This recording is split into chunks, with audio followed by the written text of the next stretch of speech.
दे।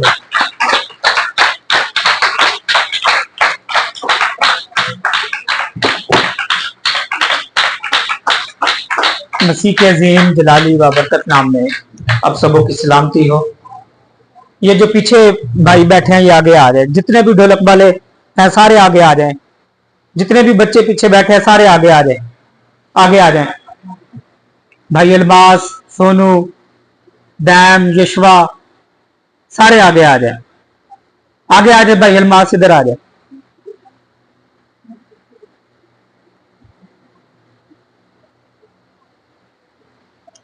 मसीह के अजीम जलाली व बरकत नाम में आप सबों की सलामती हो। मेरे जीजो, हालिया में कल परसों एक और वाकया पेश आया, आप सबों को पता है। सरगोदा के अंदर खुदा के लोगों पर जुल्म किया गया, और ये हमारे लिए कोई नई बात नहीं है, या इससे हमने परेशान नहीं होना, बल्कि ये खुदा यीशु मसीह ने पहले ही से हमारे लिए खुदा के कलाम में लिख दी गई थी ये बातें कि तुम्हारे साथ मेरे नाम के सबब से जुल्म किए जाएंगे, तुम्हें तबाह किया जाएगा, बर्बाद किया जाएगा, तुम्हारे घरों को, तुम्हारे कारोबार को, तुम्हारी नस्लों को, तुम्हारे बेटे बेटियों को मारा जाएगा मेरे नाम के सबब से। और ये हमारे लिए कोई छोटी बात नहीं, बल्कि ये हमारे लिए फख्र की बात है कि हम खुदा यीशु मसीह के वसीला से क्या हुए, बेइज्जत तो होने के लायक ठहरे, मारे गए, शहीद हुए। और ये अब की बात नहीं है कि मसीहों पर अब जुल्म ढाया गया, बल्कि ये शुरू से ही जब मसीहत का आगाज हुआ तो खुदा के लोगों के ऊपर जुल्म और सितम हुए, मारे गए, हर तरह से उनको बेइज्जत किया गया, अदालतों के अंदर घसीटा गया। मगर खुदा का कलाम फिर भी उससे कहीं ज्यादा तरक्की करता और फैलता गया, रुका नहीं। खुदा के लोग नहीं रुके, खुदा की अंजील की बशारत देने के लिए वो काम इसी तरह रवा धमा रहा। लोगों को सिंसार किया गया, बकरों की खालों के अंदर डाला गया, उनकी गर्दनों को उड़ा दिया गया। मगर खुदा के लोग अपनी अंजील की गवाही देने से ना तो पहले कभी डरे थे और ना ही आज डरते हैं, बल्कि खुदा के कलाम को वो उसी तरह बयान करते हैं, खुशी के साथ, दिलेरी के साथ, क्योंकि खुदा का रूह उनके अंदर है, जो उन्हें दिलेरी बख्शता है, जो उन्हें कुव्वत बख्शता है, जो उन्हें हर तरह की रुकावट में उनको खड़ा करता है। और जो रुकावटें उनके सामने आती हैं वो फिर भी उनका सामना करते हैं, वो पीछे नहीं हटते।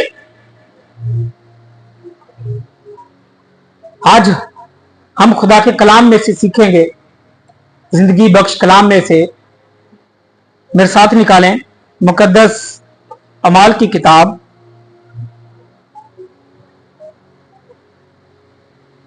रसूलों के अमाल, उसका पहला बाब और उसकी 8 आयत से। खुदावंद के पाक कलाम में मरकूब है, लेकिन जब रूह कुद्दस तुम पर नाज़िल होगा तो तुम कुव्वत पाओगे, और यरूशलेम और तमाम यहूदिया और सामरिया में, बल्कि ज़मीन की इंतहा तक मेरे गवाह होंगे। आमीन। खुदाम के जिंदगी बख्श कलाम के पढ़े और सुने जाने पर खुदाम हम सबको बरकत दे। खुदा के कलाम में जो आयत हमने पढ़ी है ये खुदावंद यीशु मसीह के मुंह के अल्फाज है। जब खुदावंद यीशु मसीह आसमान पर उठाए जा रहे थे तो खुदावंद यीशु मसीह ने फरमाया, लेकिन जब रूह कुद्दस तुम पर नाजिल होगा, जब रूह कुद्दस तुम पर नाजिल होगा तो तुम क्या करोगे? कुव्वत पाओगे, तुम कुव्वत पाओगे। और यरूशलेम और तमाम यहूदिया और सामरिया में, बल्कि जमीन की इंतहा तक मेरे क्या होगे? गवाह होगे, मेरे गवाह बन जाओगे। याद रखें मेरे अजीजों, जब खुदा का पाक रूह हमारे अंदर आ जाता है, जब खुदा का रूह हमारे अंदर आता है तो हम उसके गवाह बन जाते हैं, उसके सच्चे गवाह बन जाते हैं। और ये सिर्फ इस एक बात में तमसील नहीं मिलती, ऐसी और बहुत सी बातें जिनको आज हम खुदा के रूह कुद्दस के बारे में सीखेंगे, कुव्वत के बारे में सीखेंगे कि कुव्वत क्या है, कैसी कुव्वत है जिसके बारे में खुदावंद यीशु मसीह ने इस बात का जिक्र किया है कि तुम कुव्वत पाओगे और मेरे गवाह बन जाओगे, मेरी गवाही दोगे। गवाह के लिए जो लफ्ज इस्तेमाल हुआ है इब्रानी ज़बान में, वो शहीद का लफ्ज इस्तेमाल हुआ है कि जो गवाह बन जाएगा वो शहीद हो जाएगा, यानी कि जो गवाह बनेगा वो खुदावंद यीशु मसीह के लिए शहीद हो जाएगा। उसने अपनी जान का नजराना खुदावंद यीशु मसीह के लिए पेश कर दिया है। और ये गवाही सिर्फ और सिर्फ इंसान के अंदर नहीं रहती। जब इंसान गवाह बन जाता है तो उसके अंदर एक दिलेरी आ जाती है, वो दिलेर बन जाता है, डर दूर हो जाता है, खौफ दूर हो जाता है, वो किसी बात से ना डरता है ना उसको किसी बात का खौफ है, क्योंकि वो गवाह खुदावंद यीशु मसीह का है जो डर और खौफ को, जो मौत के डर को भी दूर कर देता है। जब शागिर्दों ने, पतरस और यूहन्ना रसूल ने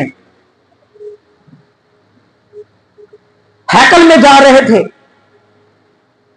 तो हैकल के खूबसूरत बरामदा के अंदर एक लंगड़ा शख्स बैठा हुआ था।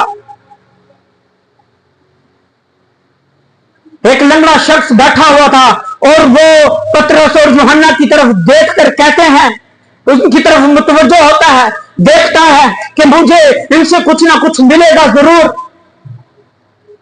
भाई कोर काट मुझे इनसे कुछ ना कुछ जरूर मिलेगा। और जब वो उनकी तरफ मुतवज्जो हुआ और पतरस और यूहन्ना भी उसको देखकर कहने लगे कि हमारे पास ना तो सोना है, ना चांदी है, ना कोई हीरा है, ना कोई मोती है, ना कोई दौलत है, ना कोई पैसा है, मगर जो कुछ हमारे पास है वो हम तुझे दिए देते हैं। खुदावंद यीशु मसीह के नाम से चल फिर, उठ खड़ा हो जा। और वो उसी दम उठ बैठा, खड़ा हो गया और हैकल के अंदर चला गया। ये एक कुव्वत है, ये एक पावर है जो शागिर्दों के अंदर थी, जिसकी वजह से, जिस कुव्वत की वजह से उन्होंने इस लंगड़े को, जन्म के लंगड़े को उठा खड़ा किया, जो भीख मांगता था, जो लोगों की निगाहों देखता रहता था, लोगों के चेहरों पर देखता रहता था और उसको उम्मीद होती थी कि कुछ ना कुछ मुझे मिलेगा। और पतरस और यूहन्ना जब गए तो वो भी उसी बात को बयान करते हैं कि तू हमारे हमसे सोने चांदी की तवक्को करता है, वो हम तुझे नहीं दे सकते क्योंकि तू दुनिया की चीजों पर गौर करता है, मगर आज जो हकीकी खुशी हम तुझे देंगे वो कभी कोई तुझसे छीन ना लेगा। और वो खुशी उसको जब मिली तो वो हैकल के अंदर जाकर बैठा। और जब शागिर्दों को पता चला, फकीरों फरीसियों को पता चला कि शागिर्दों ने ये मौजज़ा किया है,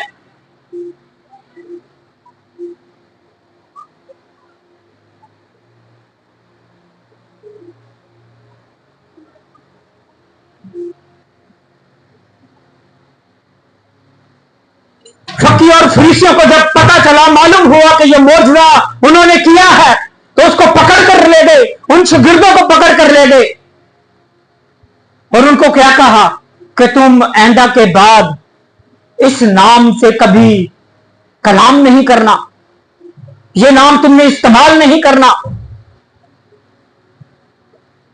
इस नाम को तुम लोगों ने कभी लेना नहीं, अपनी जुबान पर नहीं लेना।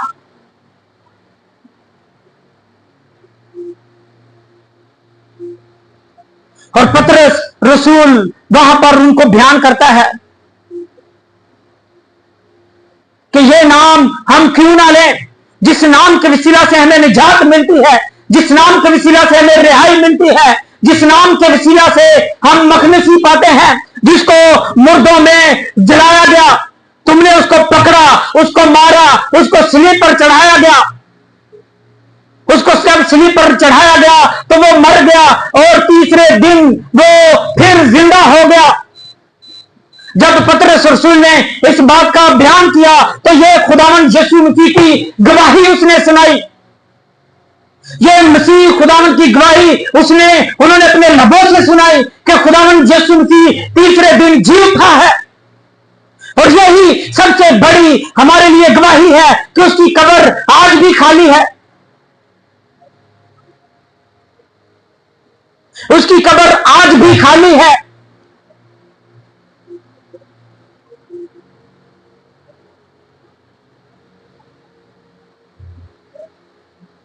अमाल की किताब 3 बाब उसके 15 बाब में लिखा है, मगर जिंदगी के मालिक को कत्ल किया जिसे खुदा ने मुर्दों में से जलाया, उसके हम गवाह हैं। उसके हम क्या है? गवाह हैं। जिसे खुदा ने मुर्दों में से जिंदा किया है, हम उसकी गवाही देने के लिए आए हैं। और ये गवाही किसी कोने में नहीं हुई, ये मुर्दों में से जलाया गया किसी नुक्कड़ में नहीं हुआ, बल्कि ये बहुत बड़ा वाकया है जो यरूशलेम के अंदर वाकया हुआ। यह कोई छुपी ढकी बात नहीं है और हम इसी बात के गवाह हैं। गवाह जो है वो किसी बात से डरता नहीं, किसी बात से शर्माता नहीं, किसी बात से परेशान नहीं होता। उसको ना मौत का डर होता है, ना उसे हुकूमतों का डर होता है, ना इख्तियार वालों का डर होता है, ना किसी सियासी लीडरों का डर होता है, बल्कि वो अपनी गवाही को सुनाया जाता है।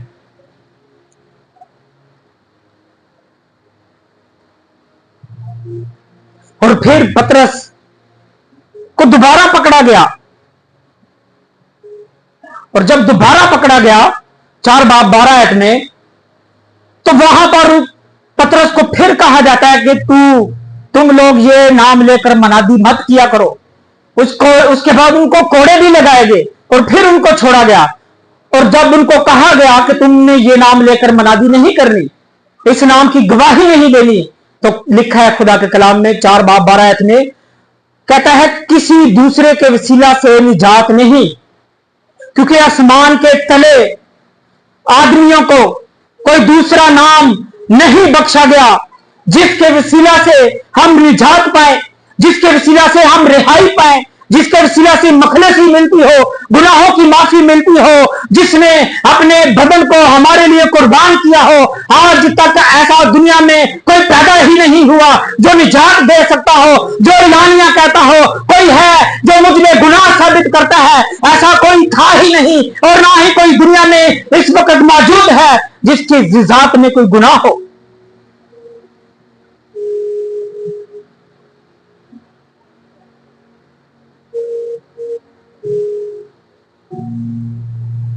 याद रखें मेरे जीजो, ये गवाही रसूलों ने दी, शागिर्दों ने दी, उन शागिर्दों ने गवाही दी जिनके अंदर खुदा का रूह मौजूद था। अमाल की किताब में लिखा है कि शागिर्द जो थे वो अपनी जायदादें बेच कर शागिर्दों के पांव के, रसूलों के पांव में रख देते थे। उनके पास जो पैसा होता, जो दौलत होती, जो जमीनें होती, वो उनको बेचते। उनके पास जो रुपया पैसा होता, जो घर थे, उनको बेचकर जो पैसे उनके पास आते वो शागिर्दों को देते। ऐसा क्यों हुआ? क्यों नहीं अपनी सारी चीजें बेचकर शागिर्दों के कदमों में लेकर आ गए? इसकी एक बहुत बड़ी वजह है, अगर उनकी जायदादें उनके पास होती तो वो कभी भी यरूशलेम से बाहर ना जाते, कभी वो दुनिया के इंतहा तक उसकी खुशखबरी सुना ना पाते। और जब भी वो बाहर जाते उनकी तवज्जो उनके माल पर होती, उनके पैसे पर होती, उनके मकान पर होती, उनके घरों पर होती, उनकी जायदादों पर होती कि हमने जाना है और फिर अपने घर वापस आना है, हमने जाना है अपने बच्चों के पास वापस आना है। और यही बात उनको खिदमत करने से रोकती और इसीलिए उन्होंने अपने पैसा, अपनी दौलत, अपनी जायदाद, अपनी जमीनें, अपने खेत बेचकर जो कीमत होती वो शागिर्दों के पास लेकर आते, ताकि हमारे आगे कोई रुकावट ना हो, हमारे आगे कोई परेशानी ना हो, हमें कोई रोकने वाला ना हो कि ये खिदमत करने वाले ना बने, ये गवाही ना दे सके। बल्कि उन्होंने उनके पास जो पैसा, जो दौलत, जो घर, जो कुछ भी था वो बेचते और शागिर्दों के पास लेकर आते और खुद वो निकल जाते खिदमत के लिए, दुनिया की इंतहा तक खिदमत को फैलाने के लिए गवाह बन जाते वो। और ये कोई छोटी और मामूली बात नहीं। आज हम उन्हीं पैसों को, उन्हीं दौलत को, उन्हीं जायदादों को बनाने में लगे हुए हैं।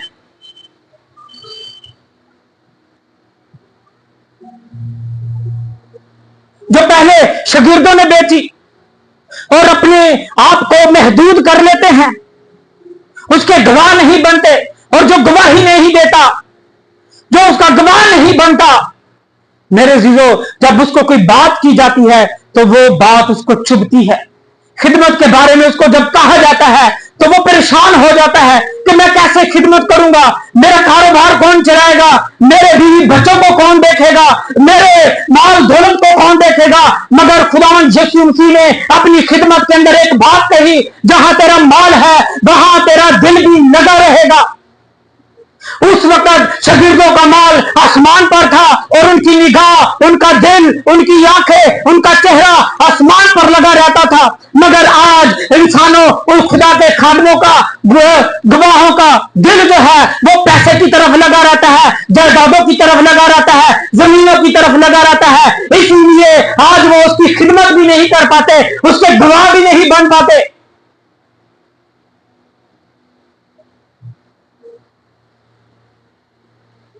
खुदावंद यीशु मसीह ने जब खिदमत का आगाज किया तो यरदन से जैसे ही बाहर निकला तो खुदा का पाक रूह उसके ऊपर कबूतर की माल शक्ल पर उस पर नाजिल हुआ। जैसे ही उसके ऊपर नाजिल हुआ तो खुदावंद यीशु मसीह ने इस दुनिया के अंदर इनकलाब लेकर ले आ गया। फकीरों, फरीसियों, आलम के शरा, सदूकियों की, सारे के सारों की सोचों को उसने बदल कर रख दिया।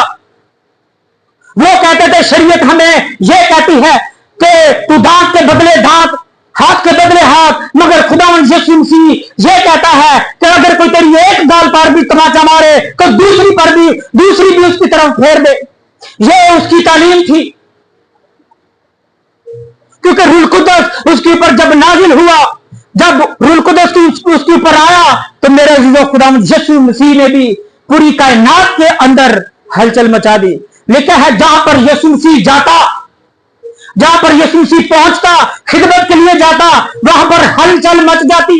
लोग भागना शुरू हो जाते, लोग यीशु मसीह की तरफ मुतवज्जो होना शुरू हो जाते, लोग यीशु मसीह के इर्द गिर्द जमा होना शुरू हो जाते। और आज भी ऐसा ही है, जो रूह और सच्चाई से खुदावंद यीशु मसीह की खिदमत करता है, उसके इर्द गिर्द बहुत सारे लोग इकट्ठे हो जाते हैं, क्योंकि खुदा का पाक रूह उसकी जिंदगी में काम करता है। खुदा का रूह उसके अंदर मौजूद होता है, जो गवाही देता है, जो यीशु की गवाही देता है।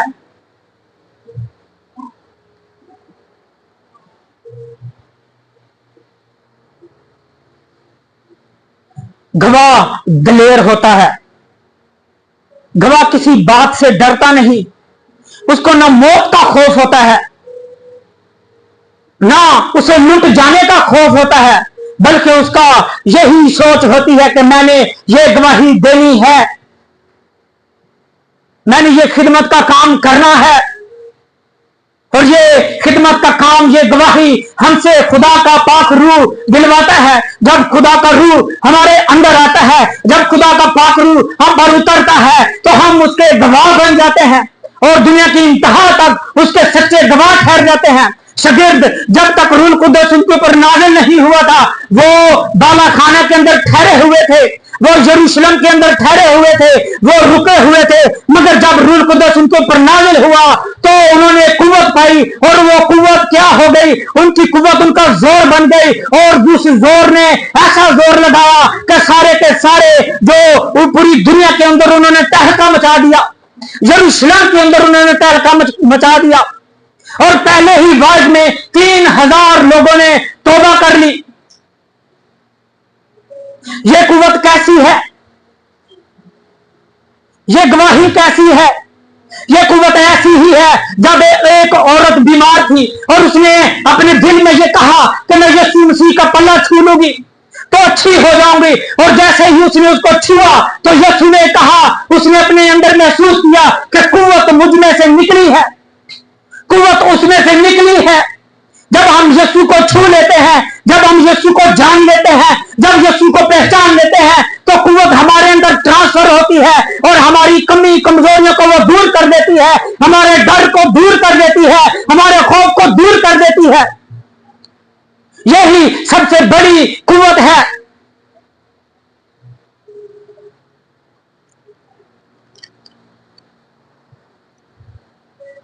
पहला यूहन्ना उसका 5 बाब,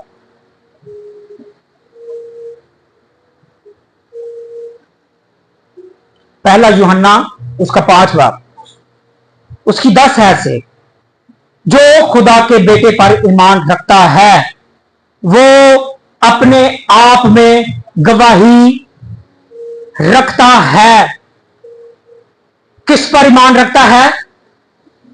हाँ जी, बड़ी मट्ठी जी बोल रहे हो, फिर गवाह इन्नी मट्ठी किवें बोल सकते हैं? जिन्हें अंदर यीशु होवे तो मट्ठी मट्ठी बोले। एक आवाज ना, मैं कहांगा जो खुदा के बेटे पर ईमान रखता है वो अपने आप में क्या रखता है? वो अपने आप में क्या रखता है? वो अपने आप में क्या रखता है? आपके अंदर गवाही है, क्योंकि आपके अंदर बेटा है, और बेटा आप खुद गवाही देता है, अपनी गवाही देता है, और कहता है गवाही के लिए, गवाही रखने के लिए नहीं होती। गवाही किसके लिए होती है?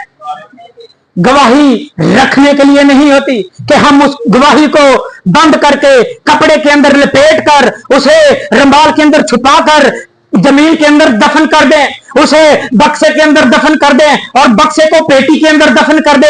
ऐसी गवाह को, खुदा को ऐसे गवाहों की कोई जरूरत नहीं है। ऐसे गवाहों की खुदा को कोई जरूरत नहीं है, बल्कि गवाही जिसके पास होती है, गवाही तो खुद उसे बैठने ही नहीं देती, गवाही तो उसको बैठने ही नहीं देती, बल्कि देने के लिए होती है। गवाही है और आप नहीं देते तो आपने गवाही को छुपाया है। आपके पास गवाही है और आप गवाही नहीं देते तो आपने गवाही को छुपा लिया है। और जो गवाही को छुपाता है वो कभी किसी को तरक्की नहीं करने देता, वो किसी की तरक्की का सबब नहीं बनता। जो गवाही को छुपा लेता है,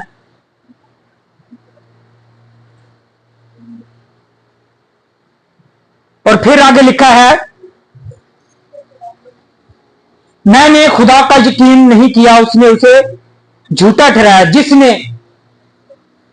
जिसने खुदा का यकीन नहीं किया उसने उसको क्या ठहराया? झूठा ठहराया। जिसने खुदा का यकीन नहीं किया वो झूठा है, और झूठा कभी सच्ची गवाही नहीं सुना सकता। कुछ लोग हैं जो खुदा से मुनर्रफ हो जाते हैं, जिन पर थोड़ी सी मुसीबत आ जाए, परेशानी आ जाए, दुख आ जाए, तो वो खुदा को कोसना शुरू कर देते हैं, उस पर बुड़बुड़ाना शुरू कर देते हैं। ओए होए होए होए, खुदा नूं साडे कार लब्बा, खुदा नूं असीं लब्बे आ, खुदा नूं दुनिया तो होर कोई है ही कोनी, जिहदे ते मुसीबतां लैके आए, फलां काम भी साडे नाल हो गई, बीमारी भी साडे ते आ गई, मौत भी साडे ते आ गई, फलां काम भी हो गया। खुदा को कोसना शुरू कर देते हैं, क्योंकि वो खुदा को जानते ही नहीं है, वो खुदा को जानना ही नहीं चाहते। और फिर आगे कहता है, क्योंकि वो उस गवाही पर जो खुदा ने अपने बेटे के हक में दी है ईमान नहीं लाया। जो बेटे की गवाही दी गई है उस पर ईमान नहीं लेकर आए। और फिर कहता है, हमेशा की जिंदगी बख्शी, और खुदा ने हमें हमेशा की जिंदगी बख्शी, और ये जिंदगी उसके बेटे में है।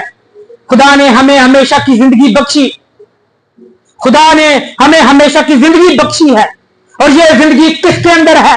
ये जिंदगी बेटे के अंदर है, और जिसके पास बेटा नहीं, नीचे लिखा है, जिसके पास बेटा नहीं उसके पास जिंदगी भी नहीं, और जिसके पास खुदा का बेटा नहीं उसके पास जिंदगी है ही नहीं। बेटा है जिंदगी है, बेटा है तो गवाही है, अगर बेटा नहीं तो जिंदगी नहीं, गवाही नहीं, आपके पास कुछ भी नहीं। आप दुनिया के अंदर बेमकसद है, आप दुनिया के अंदर एक बोझ है, वो सिर्फ और सिर्फ इस धरती के ऊपर बोझ है। आपका मकसद सिर्फ और सिर्फ यीशु मसीह है। अगर यीशु आपका मकसद नहीं तो आपका जिंदगी में जिंदा रहना भी कोई मायने नहीं रखता। आप चाहे मरे हो चाहे आप जीते हो, कोई फायदा नहीं आपकी जिंदगी का किसी को। फायदा उस वक्त होगा जब गवाही आपके पास होगी, जब कुव्वत आपके पास होगी, जब जोर आपके पास होगा, जब यीशु आपके पास होगा, जब बेटा आपके पास होगा, आपके पास गवाही होगी और आप उसके सच्चे गवाह ठहर जाएंगे।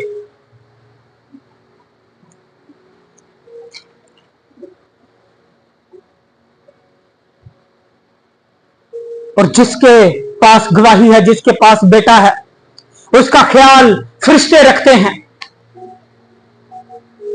फरिश्ते उसके चुगिर्द खैमाजान हो जाते हैं। उसका ख्याल खुदा का बेटा खुदावंद यीशु मसीह रखता है, उसका ख्याल खुदा का पाखरू रखता है। और यीशु मसीह ने कहा, बोलने वाले तुम नहीं होंगे बल्कि खुदा का रूह जो तुम्हारे अंदर बसा है वही तुम्हें अदालतों में तुमसे बुलवाएगा, मेरी गवाही दिलवाएगा।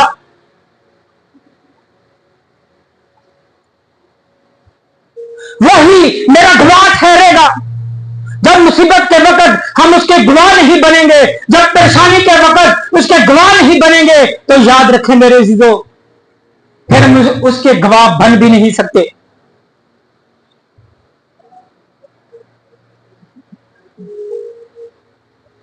याद रखें, गवाह को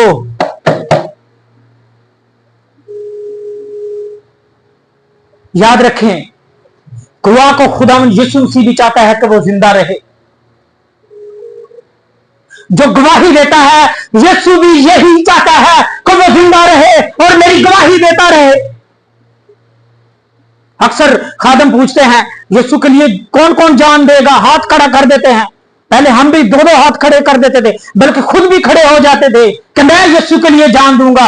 यीशु को हमारी जानों के नहीं बल्कि उसको हमारी जिंदगियों की जरूरत है, ताकि उस जिंदगी में रहते हुए हम उसके सच्चे गवाह बन जाए, हकीकी गवाह बन जाए।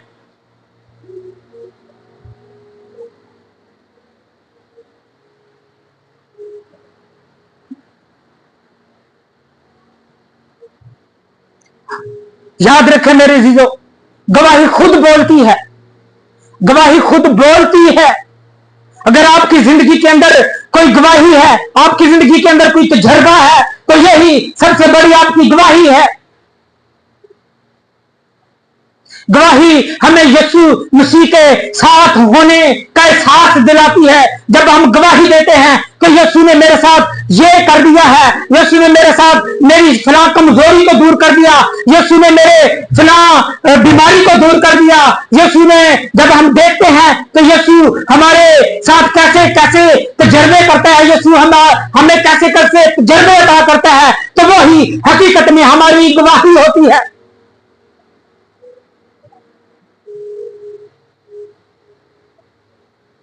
आखिरी वक्त में, बल्कि जब खिदमत का आगाज हुआ तो शागिर्दों को